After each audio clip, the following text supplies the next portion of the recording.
સીતારામ બધાઈને. સાંજના 5:30 વાગ્યા અને છાશ કરતી હતી મલાઈ. થોડીક જઈણી બ્લેન્ડર ગરમ થઈ ગયું એટલે રાખી દીધું અને મોબાઈલ લઈને બેસી ગઈ. ટાઈમનો સદુપયોગ. શિયાળાનો દી ને તો તરત જ જે છે ને 6 થાય ને તો અંધારું થઈ જાય એટલે આપણે કંઈ કામના નહીં. આજે હું તમને છે ને પ્રેમની વાત કરીશ. જ્યારે જ્યારે વર્ગખંડની અંદર હું પ્રેમની વાત કરતી હોય ને ત્યારે વિદ્યાર્થીઓ જે છે ને મોઢા મચકોડતી હોય કે મેડમ કઈ એવી વાત કરશે ને આપને શરમ આવશે ને આપણી કંઈક વાત કરશે ને આપણું કંઈક મેડમને ખબર હશે ને ઓલું કેમ કે હવના પાપ હવને બીવડાવે. એટલે અમુકને ઉત્સાહ હોય જેને કંઈ લેવા દેવા જ ન હોય ને એને. તો આ એ પ્રેમ નથી. આપણે પ્રેમને બહુ અપવિત્ર માની લીધો છે. પ્રેમ એટલે આપણે લફરું સમજી લીધું છે અને પ્રેમ નથી કહેવાતો. આ તો માણસની એક જરૂરિયાત જે છે ને ટાઈમ પાસ કરવાની. આ યુગની અંદર પ્રેમ તો કંઈક આવા જ કદાચ મને જોવા મળે છે ત્યાં સુધી આવા જ છે કે માણસની જરૂરિયાતો પરિપૂર્ણ થઈ જાય એટલે જેમ ટીશ્યુ પેપરને ફેંકી દઈએ એ માણસ ફેંકાઈ જાય છે. આ અત્યારનો પ્રેમ છે. એટલે પ્રેમ એક સરસ પરિભાષા છે. એની તો જેટલી વ્યાખ્યા આપીએ ને એટલી ઓછી છે. તો પ્રેમ કોને કરવો જોઈએ? મારી દ્રષ્ટિએ જે છે ને માણસને પ્રેમ કરવો જોઈએ કે ભગવાનને પ્રેમ કરવો જોઈએ? આ બેમાંથી ફરક શું? માણસને તમે પ્રેમ કરો ને તો એ માણસ તમારી કમજોરી બની જાય છે. એ માણસ વિના પછી તમે જીવી ન શકો, કંઈ વિચારી ન શકો, કંઈ કામ ન કરી શકો. દિવસ અને રાત તમને એ માણસની જે છે ચિંતા સતાવી રાખે કે હાય રે મારા સામે બોલતા નથી, મારી સામે વ્યવહાર કરતા નથી, મારી સામે સારું વર્તન કરતા નથી. હવે આપણે એ પ્રેમ જે છે એની વ્યાખ્યા આપીએ કે મા દીકરાનો પ્રેમ હોય, પતિ પત્નીનો પ્રેમ હોય, ભાઈ ભાઈનો પ્રેમ હોય, બેન બેનનો પ્રેમ હોય. આ બધા પ્રેમ જે છે ને દુઃખદ છે. દુઃખદ છે, 100% દુઃખદ છે. એનું કારણ શું કે આ એકબીજાની કમજોરી બની જાય છે ને એ કમજોરીમાં આપણે જોયું છે કે બાળકો જે છે નાની ઉંમરના તો અત્યારે કેવા કેવા એના પગલાં ભરી લે છે.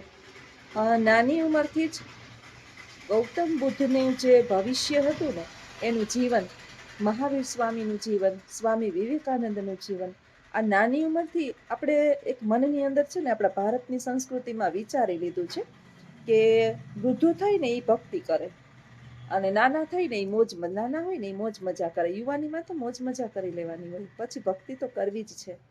પણ મારી દ્રષ્ટિએ હું એમ કહું છું કે બાળક જે છે ને એને નાની ઉંમરથી આધ્યાત્મિક જ્ઞાનની પ્રાપ્તિની જરૂરિયાત છે, બહુ જરૂરિયાત છે. એને સમજવું જોઈએ કે પાકે ઘડે પછી કાંઠા થોડા ચડે. પહેલાંથી તમે કોઈ પણ જગ્યાએ મન સ્થિર કર્યું હોય ને એ મન ત્યાં ને ત્યાં સ્થિર રહે. એનું હું તમને એક એક્ઝામ્પલ આપું કે એક ભાઈ જે છે ને એના ગુરુ પાસે ગયું કે ગુરુ મને કોઈ એવો એક મંત્ર આપો અને જેથી મારું કલ્યાણ થાય, મને એમાંથી સફળતા મળે ને એ મંત્ર મારા જીવનનું કલ્યાણ કરે. એટલે ગુરુએ કીધું કે તારે સતત જે છે ને રામ રામ રામ ગમે ત્યારે કામ કરતો હોય ને ત્યારે બોલે રાખવું રામ રામ રામ રામ. 6 મહિના થશે ને એટલે તેને એનું ફળ મળશે. બોલો કે ઠીક છે, 6 મહિના આટલી જિંદગી કાઢી તો આપણે 6 મહિના છે એ કાઢતા શું વાર લાગશે. એટલે એણે તો ત્યારથી શરૂ કરી દીધું. શરૂમાં તો રામ રામ રામ કરતા મગજની અંદર બીજા વિચારો ને આન તેન આવે. ધ્યાનમાં બેસે રામ રામ રામ રામ કરવા તોય મગજની અંદર સગા સંબંધી નાન તેન કોની સાથે હું થયું તું ની બધું આવે. ધીમે ધીમે ધીમે એ બેઠો હોય, હાલતો હોય, ચાલતો હોય એટલે મગજની અંદર રામ રામની એને ટેવ પડી ગઈ. હાલતો જાય કા રામ રામ રામ કરતો જાય, બેઠો હોય રામ રામ રામ કરતો જાય, ગમે એ કામ કરતો હોય, કામ કરતા કરતા એના મનની અંદર ગુરુનો મંત્ર યાદ રહી ગયો ને કે રામ રામ કરવાનું છે, કંઈ અઘરું તો છે નહીં, મંત્ર જાપ ખાલી કરવાનો છે. તો એમાં શું 6 મહિના પૂર્ણ થઈ ગયા પણ માણસને કાંઈ ફળ ન મળ્યું. 6 મહિના પછી થોડાક દિવસ થયા ને 6-7 દિવસ એટલે પેલો માણસ જે છે ને એ પેલા ગુરુ પાસે પાછો ગયો કે ગુરુજી તમે તો મને 6 મહિનાનું કીધું હતું. તો કે હા 6 મહિનાનું કીધું હતું ને મેં. તો કે મને તો કાંઈ ફળ નથી મળ્યું. તો કે કાંઈ નથી મળ્યું. તો કે ના રે ના.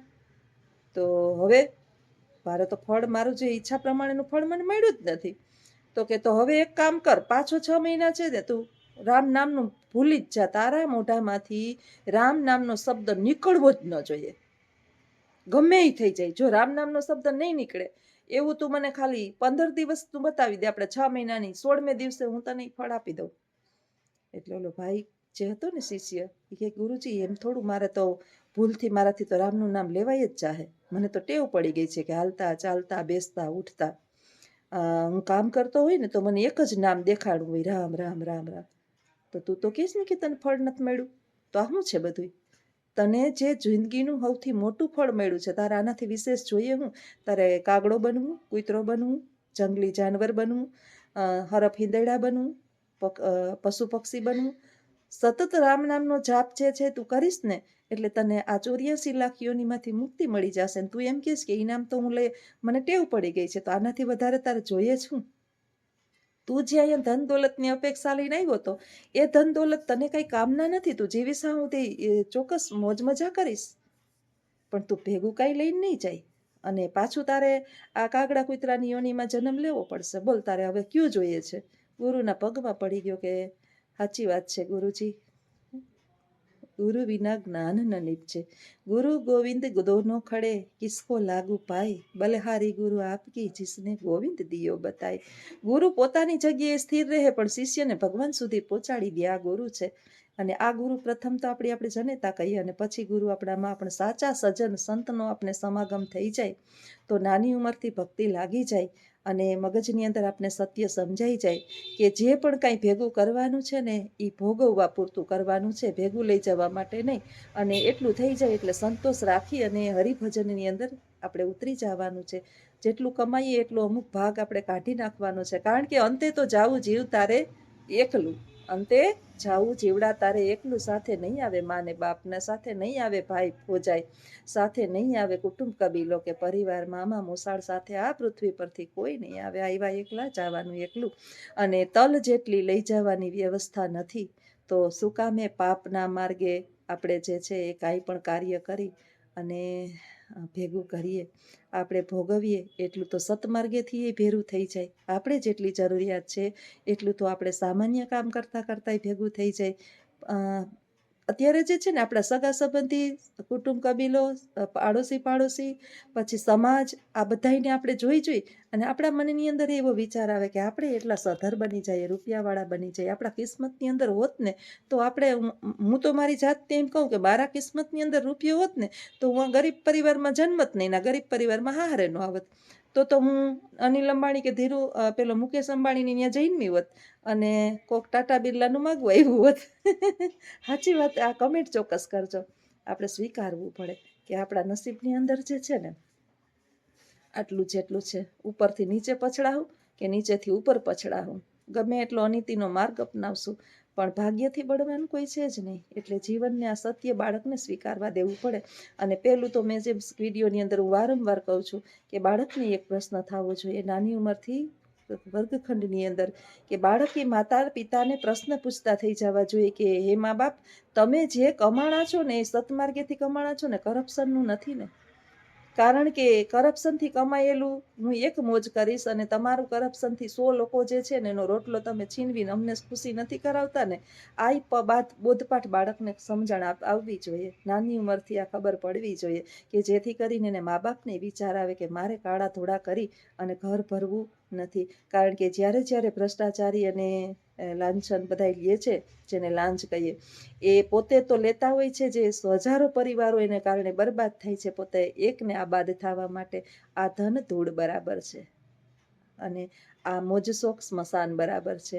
આપણું એકનું સંતાનને સુખી કરવા માટે થઈ અને આપણા એકના મોજશોખ માટે થઈ અને લાખો જિંદગી બરબાદ થઈ જાય અને ગરીબીની હસ્તરેખા નીચે વયા જાય, એ યોગ્ય ન ગણાય. આપણે જે છે ને એના માટે એક સરસ મજાનું મેં કોઈ પાસેથી જોક્સ સાંભળ્યો હતો, મને બહુ યાદ નથી, પણ આજે હું તમને એક સરસ મજાનું જોક્સ કહું કે 3 દેશના જે છે ને મંત્રીઓ મળ્યા, 3 દેશના, એ 3 દેશના મંત્રીઓ મળ્યા અને એ પહેલા વખત એક દેશે જવા માટે એણે શરૂઆત કરી. એટલે ભારત, અમેરિકા અને રશિયા, આ 3 દેશ જે છે એ પહેલાં અમેરિકા ગયા. એટલે અમેરિકાના મંત્રીનું સરસ મજાનું વ્હાઇટ હાઉસ, પછી જેને આપણે કહીએ કે આમ સુખ સુવિધા. એટલે રશિયા અને ભારતવાળાએ પૂછ્યું કે આટલી કમાણી તમારે? એટલે અમેરિકાનો જે મંત્રી હતો ને એણે કીધું કે જો પેલી નદી દેખાય છે? તો કે હા. એની ઉપર પુલ દેખાય છે? તો કે હા. એમાંથી 5% જે છે ને એ મેં ખાધું હતું કરપ્શન, અને એને કારણે આ જોક્સ છે, કોઈ માથે પાઘડી નથી ઓઢી લેવાની. તો આ એનું છે કે ઠીક. બીજો વારો આવ્યો રશિયાનો, એટલે રશિયાવાળામાં ગયા ભારતના ને અમેરિકાના મંત્રી, એટલે આનાથી થોડીક વધારે એની પાસે સુવિધા અને જાહો જલાલીને, એટલે આ બેએ પૂછ્યું, એટલે એને ઈ જ જવાબ આપ્યો કે જો પેલી નદી દેખાય તો કે હા, પેલું પુલ દેખાય તો કે હા, એમાંથી છે ને 10% આ મેં મારા માટે આ સુખ ને સુવિધા માટે વાપર્યું, 90% એમાં વાપર્યું છે. પછી ત્રીજો વારો આવ્યો આપણા દેશનો, ભારત દેશનો, એટલે ત્યાં આવ્યું, બે મંત્રીઓ આવ્યા અમેરિકા અને રશિયાના. ત્યાં તો અહીં તો કોઈ સીમા નહીં, જાહો જલાલી, આમ આમ આમ આમ એમ કહીએ ને કે કોઈ આમ સીમા જ નહીં. એટલે આ બે મંત્રી તો અવાચક થઈ ગયા, કરે રે ભારત દેશની અંદર ને આવી જાહો જલાલી. એટલે એણે પૂછ્યું કે આટલું બધું તમારે કેમ? તો કે તો જો પેલી નદી દેખાય છે તો કે હા, એની ઉપર પુલ દેખાય છે તો કે નહીં, તો કે 100% અહીંયા ઓન પેપર બધું હાલે છે અમારે તો. એટલે જીવનની અંદર કંઈક આવું જ છે, પણ જેટલું ઓન પેપર આપણે હલાવીએ ને એટલું પછી વિચારવાનું કે આપણે શું કરશું ને આપણી પેઢીએ શું કરશે. ભ્રષ્ટાચાર અથવા તો અનીતિથી ઉપજાવેલું કોઈને પૈચું નથી અને પચવાનું નથી, કારણ કે સંસ્કૃતનો એક સુંદર મજાનો શ્લોક કહે છે કે અન્યાયથી ઉપજાવેલું ધાન 10 વર્ષે ટકે છે, 11મું વર્ષ બેસતા જે સમૂળગું નાશ પામે છે. તો જીવનનું કંઈક આવું જ છે. તો વાત કરતા હતા આપણે છેલ્લે, જેને પૂર્ણ કરીએ અહીંયા, વિડીયો થઈ જાય પછી મોટો, કે પ્રેમની આ બાળકને શીખવવું જોઈએ કે માનવ જાતની અંદર પ્રેમ કરી અને શું કરશું, દુઃખ સિવાય કાંઈ નહીં મળે. આટલો પ્રેમ જો ઈશ્વર તરફ કરશું તો એ આપણને ઉપર ચડાવશે, પ્રગતિના પંથે લઈ જશે, સતમાર્ગ બતાવશે અને એના હૃદયમાં સ્થાન આપશે. એ આપને ઝૂકવા નહીં દે, પણ એ માણસ તો આપણી કમજોરી બની જાય અને આપણે જીવા જેવા નહીં રહેવા દઈએ. હવે નક્કી આપણે કરવાનું છે કે માણસને પ્રેમ કરવાનો છે કે ભગવાનને પ્રેમ કરવાનો છે. હા, કરીએ આપણે આપણા મા બાપને પ્રેમ કરીએ, પછી સારા ભાઈ ભાંડુડા હોય તો એને પ્રેમ કરીએ, પણ પ્રેમને અપવિત્ર શબ્દ દ્વારા જોડીએ નહીં, કારણ કે પ્રેમની પરિભાષા તો બહુ મહાન છે. કૃષ્ણ સુદામાનો પ્રેમ હતો, એકને કંઈ જોતું નથી અને એકને દેવામાં કંઈ બાકી રાખવું નથી. એટલે કહે ને કે કંઈ લેવાની ભાવના જ નહીં, કોઈ ઈચ્છા જ નહીં, કોઈ અપેક્ષા જ નહીં, અને આ વ્યવહારે ટકે, આ પ્રેમય ટકે ને આ સંબંધે ટકે. એકને દઈ દેવું છે ને એકને જોતું નથી. અહીંયા આપણે બધા એવા છીએ કે બધાને લઈ જ લેવું છે. એટલે આની આન મને ન દીધું, નાનીએ મારું આ ન કર્યું, નોલીએ મારું આ ન કર્યું, નોનીએ આમ ન કર્યું, નોલીએ આવું વ્યવહાર ન હેચવો, નાનીએ મને આમ ન કર્યું, આ આમ ન કર્યું, આમ ન દીધું, આમ ન આવ્યા, એને કારણે માણસનો દુશ્મન બની ગયો છે. એકબીજાના મોઢા જોવા અત્યારે માણસ રાજી નથી. એટલે આવા પ્રેમ જે છે ને એ માણસની કમજોરી બને છે. એનાથી 100% પ્રેમ ઈશ્વરને અર્પણ કરીએ અને ઈશ્વરમાં તન મન ધન બધું લગાવીએ તો એ ઈશ્વર આપણને આ પૃથ્વી પર કોઈ માણસ સામે ક્યારેય નહીં ઝૂકવા દે. મારો પોતાનો ખુદનો અનુભવ છે. અને ઈશ્વર સાથે જોડાઈ જઈએ એટલે જીવન જે છે એ ધન્ય બની જાય. અને આ વિચાર કેવો લાગ્યો? વિચાર નથી, આ વાસ્તવિકતા છે. એ ચોક્કસ જણાવજો. આવજો. સીતારામ.